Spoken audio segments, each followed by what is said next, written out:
So what we're going to do, this is the part that we're removing, and it's under spring tension. Now the spring is slack at the moment, so what we're going to do is hopefully push the hook out of the way, just get this spring loose, and then we're going to flip it over and we're going to grind the head of the rivet. That's the plan anyway, but you know what it is, this is shoestring shed. That went alarmingly well. It is of course on the floor, but we have recovered it.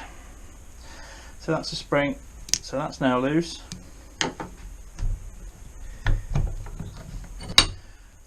let's get the orientation right.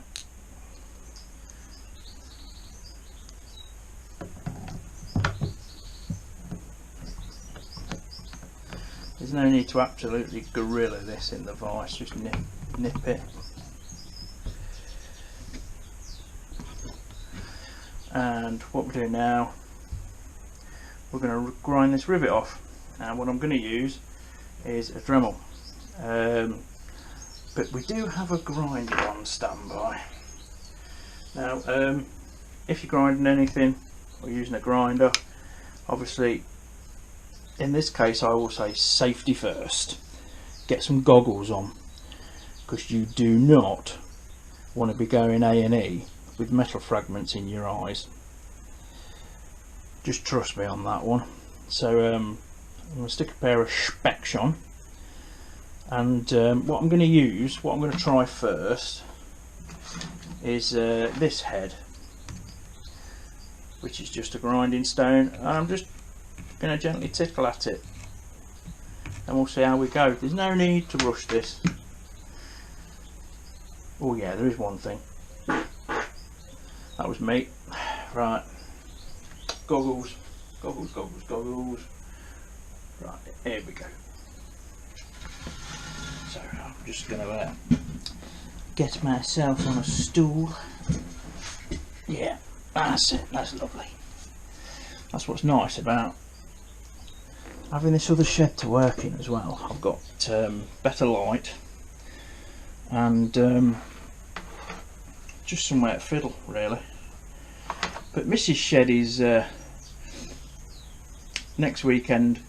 She's going to do the big shed, because we've had a skip. We've had a couple of skips. We were having a clear out, and we're she's got the big shed to sort out now, which she did the other year. Did an epic job, but me being me, it's full of crap again. So yeah, it needs going through again. You may need to just lower your volume for this.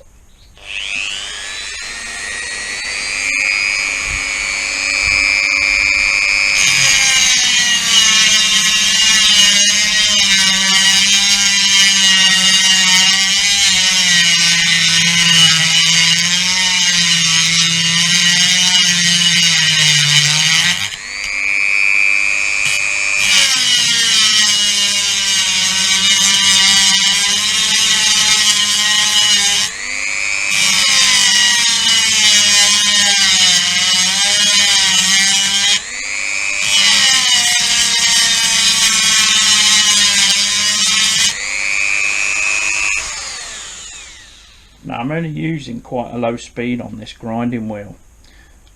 Grinding wheels of this type really, they don't really like super high speeds. I've had them shatter in the past and the effect is amazing. Don't worry if you just tickle this slightly. I mean, that is, you can't even feel that, but already we've took that down to half thickness and I'm just gently gliding over it evenly. So it doesn't matter if you just tickle this little bit, just tickle it. Because the idea is we're going to get the majority of the head off and then punch the rivet out. So we'll carry on. Noise alert.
Right, I'm going to have to move you now because we'll see if that can punch through. I'm going to be using a punch and a hammer. You see, I've just tickled that, literally just let the weight of the stone do it. I've not been pushing down on it. So I'm going to have to move you now, guys, so you probably won't have too brilliant a view. But that's the way it's going to be, unfortunately. Don't cry. I've got no idea how easy this is going to come out.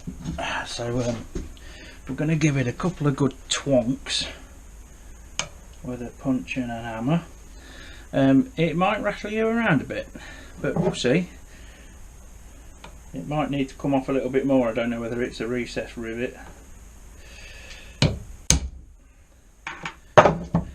probably best to just tighten that up a little bit, James. So I'm going to go on this end adapter if I can. If not, what we'll do is we'll rest it on the vise so it's got these shoulders, and we're just going to have 3 hands and punch it through. That may be the plan. Yeah, that's going to have to be the plan.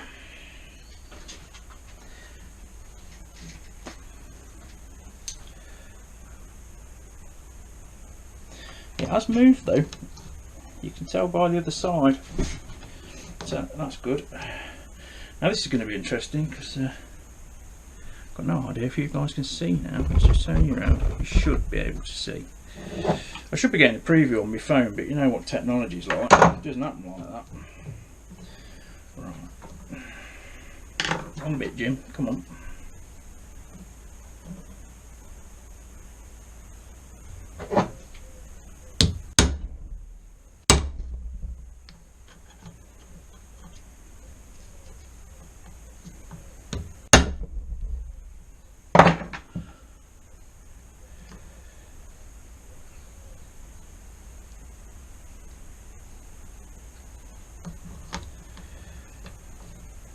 It is going. I might just give it a little tickle. No idea if you can still see this. Alright, goggles on.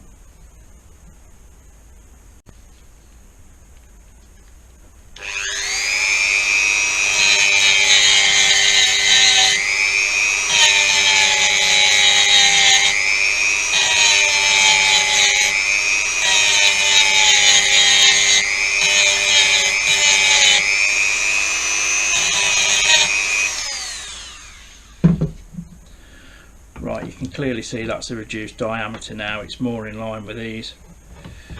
So, with any luck, she'll thrush out now.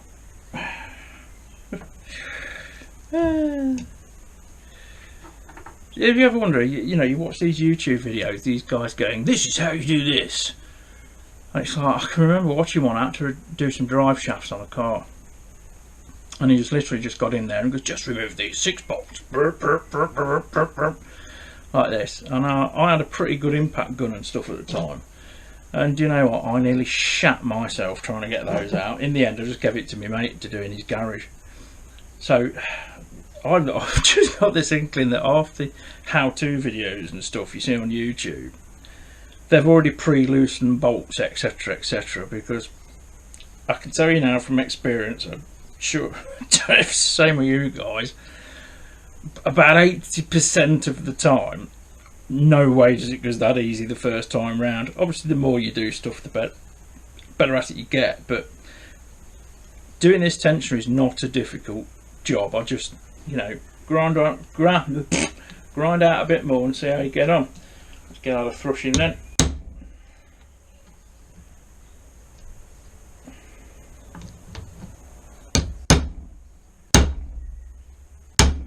There we go, she's gone. Beautiful. Gently drift that out. That's gone. Now we won't be retaining this piece because it's this piece that gets replaced. And there you go, that's the rivet out. Yeah, I might just have to follow that through. And it wouldn't be the first time in my life I've followed through. Little touch, do it. There we go, she's out. So So this is the bit that basically we're going to replace, and I think that was the spacer that just fell out. So there it is. So, you know, pretty neat. I am not the neatest person in the world when it comes to doing stuff like this. There's this spacer that basically went in there. Look, I'm pretty sure we don't need that, but obviously we're keeping all the parts until the tensioner arrives, because obviously it's got to come from the States. I have ordered it last week, and actually the last stuff I ordered from the States didn't take that long, to be honest. They've just spread a little bit, but mind you, see they're riveted under tension.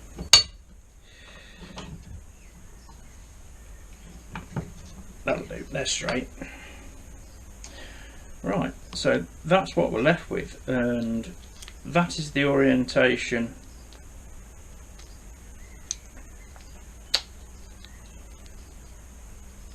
on the bike. See, that's under spring tension, quite hefty. And this rod basically sat in this boot, and where the shoulder is on that rod is pretty much where the new one's going to go up to. It's only actually going to allow this tensioner to move a few millimeters, which is all it needs. Just a tip on the tensioner, you can see that it's black. Obviously I'm not worried about that because it's not like it's peeled it back. As long as you can still, I can see it, I don't know whether the camera's going to pick it up, as long as you can see grey in there, it's okay, because it's Teflon. Now if all you can see is solid black, I can see grey, I don't know whether you can, but if you can see solid black, it's time to replace the tensioner anyway, because that needs to be Teflon. So yeah, we will continue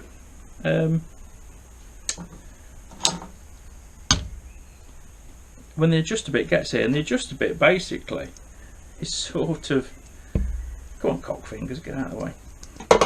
It's sort of shaped like this, but a wider diameter, and what it does is it actually goes over here. There's a lip that will sit on the back, so it will slide in like this, and there's obviously a bit there, and there'll be a bit that sits against this lip, so it's almost like you're sliding a piece in and it can't move. Then obviously this shaftage sits inside it, and there's a little grub screw to put a bit of tension on this, and that'll be it. So I'm excited now, guys. We'll see what it's like when it gets here.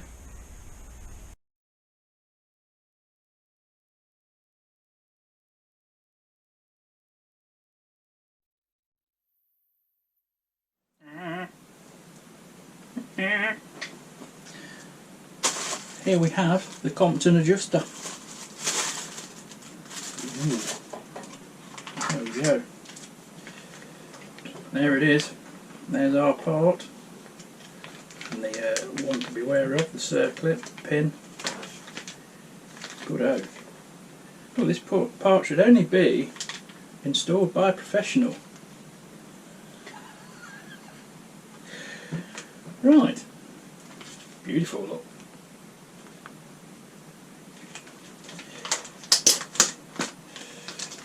Let's get cracking.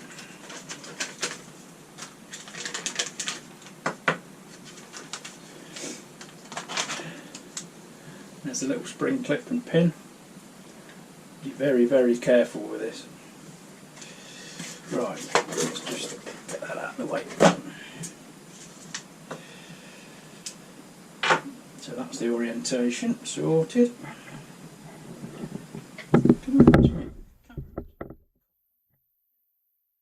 Himself.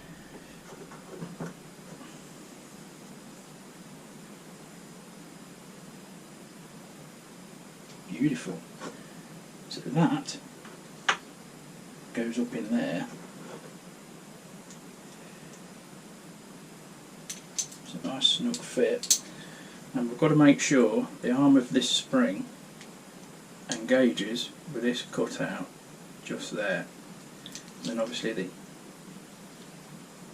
shaft, bang, bang, bang, bang, bang, goes in there. Sorted. Right, let's see if we can do this without getting all cockeyed. Just get the spring in. Actually, oh no, the shafts are good size. Right, what I need to do first is obviously there's the groove for the spring. There's the spring, I need to get that in, make sure it locates, which it has, and then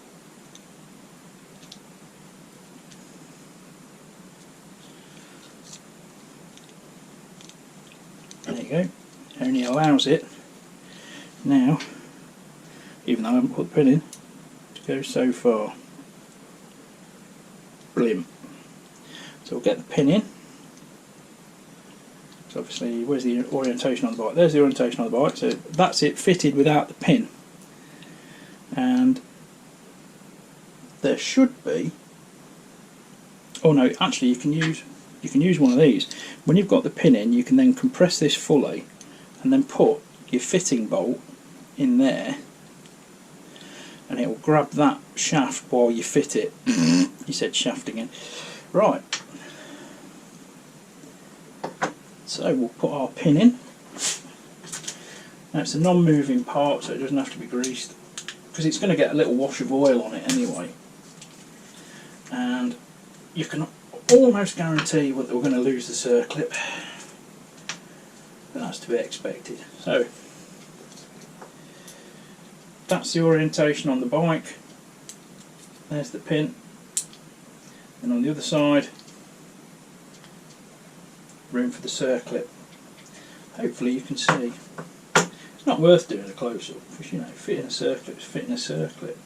But what I tend to do is get the ears roughly there first, and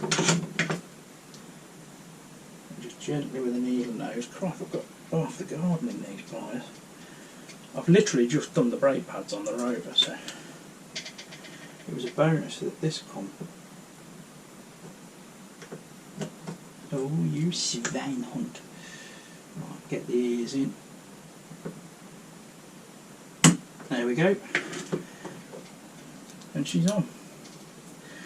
Now, what Mr. Compton does in his own instructional video is he puts a tiny little, this clip should never move, but he puts just a tiny little blob of silicone over the top just to ensure it doesn't move.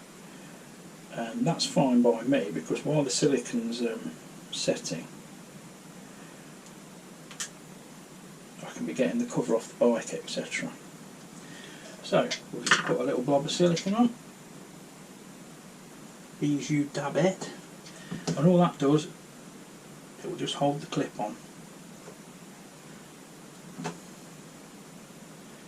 Won't go mad with it. While we've got the silicone out, we're going to need the silicone for the side cover, because there are, where the cases are horizontally split, Kawasaki recommend that you use a tiny little bead of silicone there. And we've also got to put thread lock on some of the case bolts. So we're going to leave that silicone to set. That's all done now, apart from pushing it in and then putting the bolt in. But I'm not going to have any tension on it until I'm ready to fit it. But basically, you just, I've got silicone on me now, look. So I'm gonna leave that to set. But basically, just push that against something until it's fully home. Then put one of these bolts in so it snugs on the shaft, and then we fit the tensioner.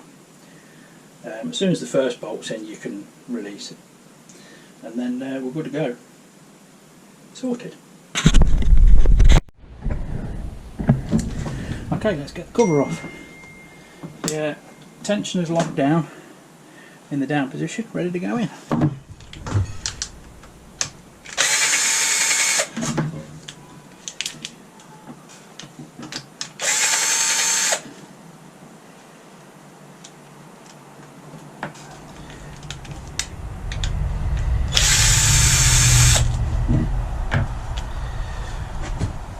These 4 bolts, when we refit the cover, have to have thread seal on, according to Kawasaki.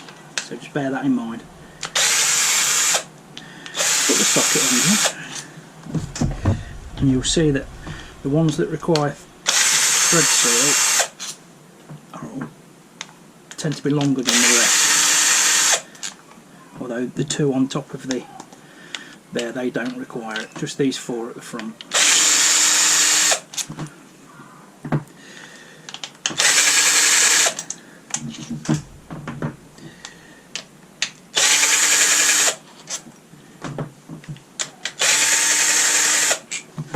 This cover should come off easy because we put a dab of white grease on the gasket. She's gone already. There's no locating pins on these covers, so when you're getting the last bolts out, there you go, she's off. There she is again. Right, so the tension is locked down.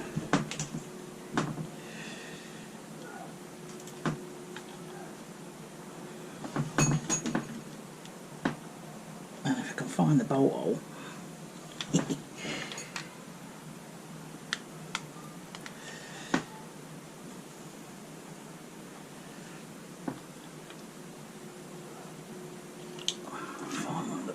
First,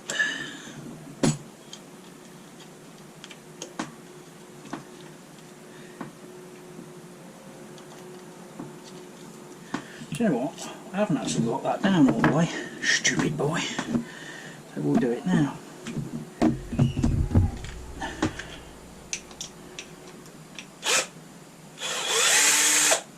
What you can actually do is use one of these to lock it down.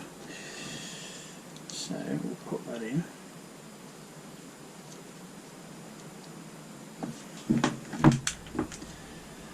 Push it against something.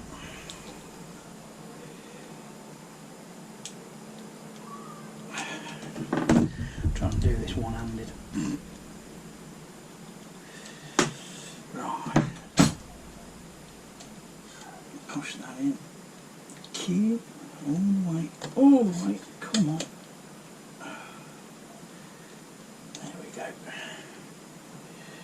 Right, that's all the way down now.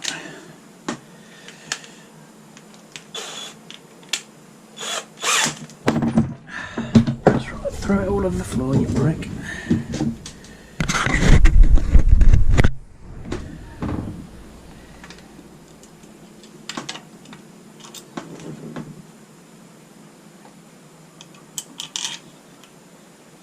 That's it.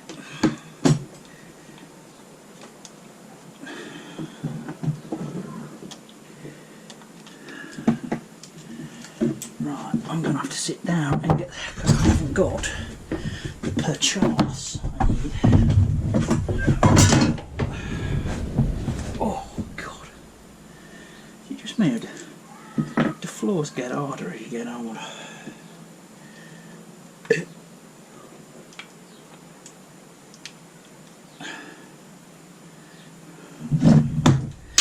Just get us started.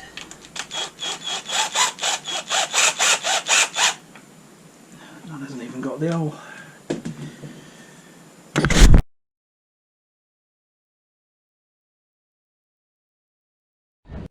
alright.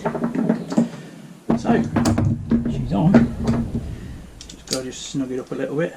I looked in the Kawasaki factory manual and I couldn't actually see a torque spec for these, but to be honest they weren't that tight. Click, there we go. Right, now we can undo. Just make sure, double check that the chain is running in the guides and it's not overlapping. This is okay, but you can see this is now in the fully compressed position where the original would let this arm interfere with the clutch springs. As you can see, it's well clear. Let me just, I'll take you out so you can closer schlock. Now as you can see, there was an issue there, and even though the bike's been off the road for weeks, I am of the opinion that if you own a motorcycle with a known problem which can destroy the clutch of the engine or whatever, and there is a cure out there, get it off the road, put the cure in. Now we're just going to release this bolt and we're going to release the tension now.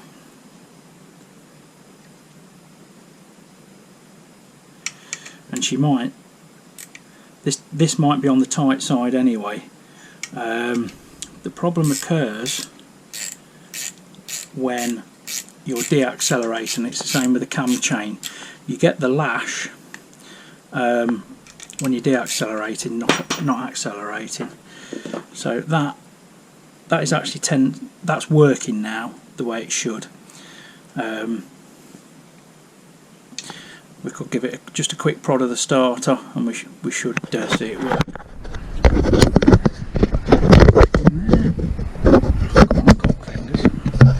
Right, you should be able to see. There we go. I'll just give it a quick thumb. We absolutely don't want it to start, because there is an oil way here which will spurt as well, but just so we can see it. So thumb on the starter, finger on the kill, also hand on the key.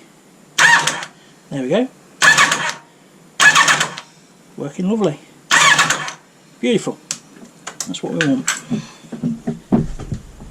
So now, as per Kawasaki guidelines, you'll see the split in the case here. Tiny dab of silicone there, tiny dab of silicone here, thread lock there, there, there and there. Obviously you thread lock the bolt, but it might not be obvious to some people, so we'll do that now. We'll put a blob of silicone. There's no need to wait for it to set. You can see it's just spunked a little bit out there, look. Just a little bit.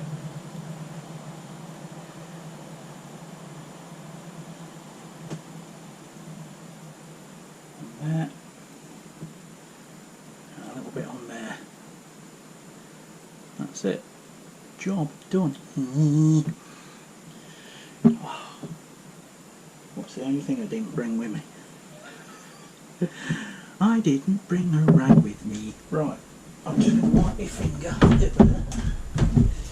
get the case on. There we go. Lovely. Right. I'm back. Right, there is no need to put any more white grease on the gasket because it's coming off okay. So we're just going to fit her back up again. Just make sure she's lying right. And on there you can probably see there's a oil way. Make sure that's clear.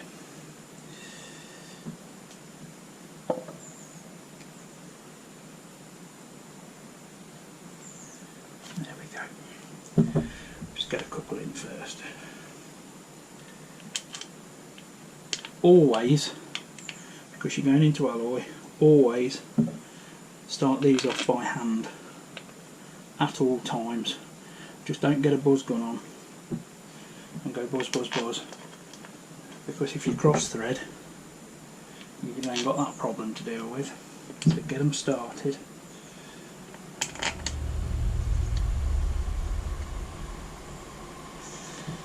And then you can revert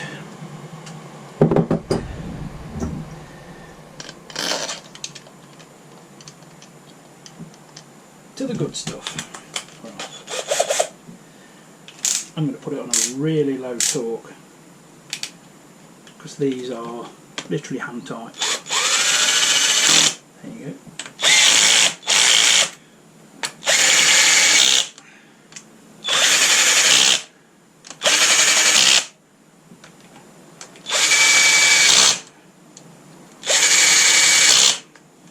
I mean, these literally only have to be like one click on the gruntometer, and that's it.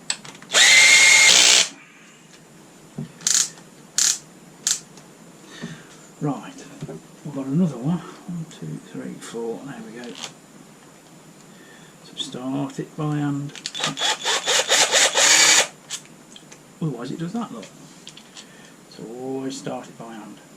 There we go. thread lock on these last 4.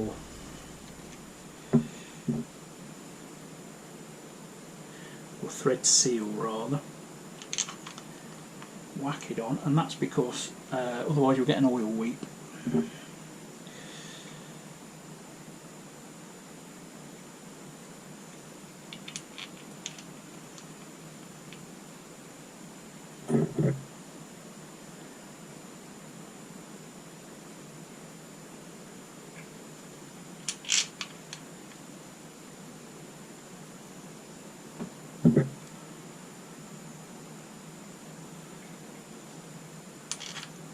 And once these are done up, we'll fire her up. Get some oil around that clutch because that's going to be as dry as a nun's crutch. I might have to move you.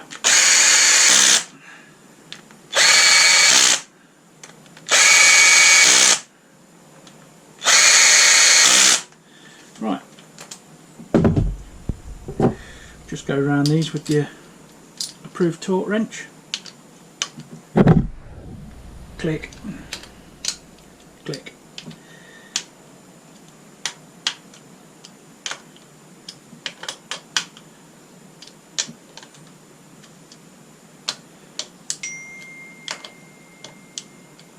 That's me being popular again. Casing bolts are never that tight.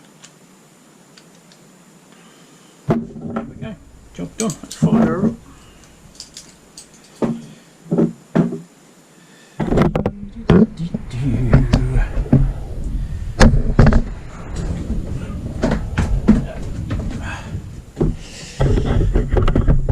Lack of editing is absolutely crucial.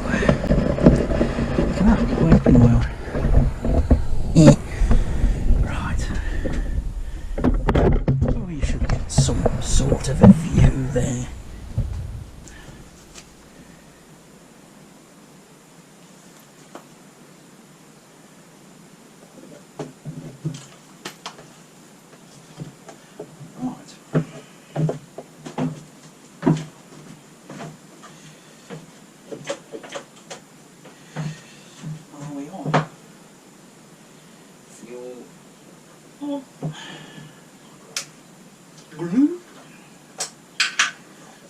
It'll probably run rough for a bit because it's not run for weeks.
see she's on charge. The warning sign was when I turned into the village, the indicators weren't flashing. They were really dull on the dashboard.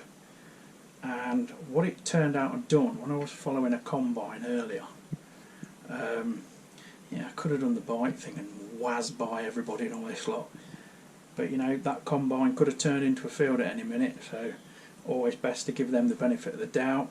There's a lot of agricultural machinery around here, especially this time of year, and I wasn't going to do anything dickheadish. But I've got a manual cooling fan switch, and it's a bit funny. It's like a soft touch thingy, and I turned it on following the combine, just in case, you know, because I've not ridden the ZX enough to know what its normal temperatures are and stuff like that. I haven't lived with it long enough, so I put the fan on, and then when we were going again, I assumed, big word, the caution word, that I'd turned it off again, but it turned out I hadn't. And when the battery's fully charged and we put it back on the bike, we'll do a little test,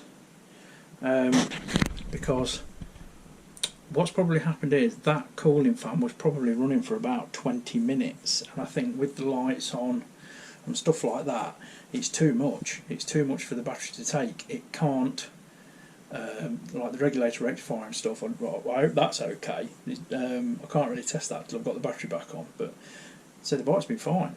So I think what's happened is it's just pulled too much out of the battery, and it's been unable to recover. When I got a voltmeter on it, when I came back, it was on 0.13 volts. 0. I've now got the charger on it, and I just put the multimeter on it. I took the leads off it, obviously, put the multimeter on it a little while ago, and it was up to 11.58. So I'm just going to leave it to charge for a bit, and then we'll just take it from there. But I'm pretty sure it's leaving the fan on that did it, because you know, we've done 80-mile runs on the bike and stuff like that, which is the longest I've ridden it, and it's been fine. So yeah, that's the epilogue to the first ride out on Nibbler in God knows how long, but God, it felt good. It really felt good. I was going to rig the microphone up and, you know, waffle on, and then I thought, no, I'm just going to leave it there. So, you know, I've not edited out the wind noise or anything like that. I might put a little bit of background music in. Well, I'm going to be saying this at the end of the video, so you'll know by then. But yeah, that's state of play. Battery's on charge. So, you know, I'm either going to change the switch, or I'm going to buy the proper Kawasaki fan, radiator fan switch, because I bought a cheapie. And there's another story in this. I bought a cheapie. When it was wired up, it's permanently open, so it runs the fans all the time, which is not how you want it. You obviously want it to be, well, I suppose, yeah, open, and then when it gets up to temperature closed, it works the fan till it cools down again, because it works on the same principle as really a thermostat. So yeah, we'll probably put a proper Kawasaki one on, I think. Anyway guys, enjoy your weekend. There is a couple of videos, because I've done the brake pads and spring guards and stuff on the Rover as well, but I don't know whether I'm even going to post that, because, you know, there's loads of videos of people putting brake pads in cars. But anyway, have a good weekend. Catch you again. Thanks for watching. Don't forget to like, subscribe, share, have a look at the merch, consider being a Patreon, yeah, and it all helps out. Thanks very much guys. Ta-da.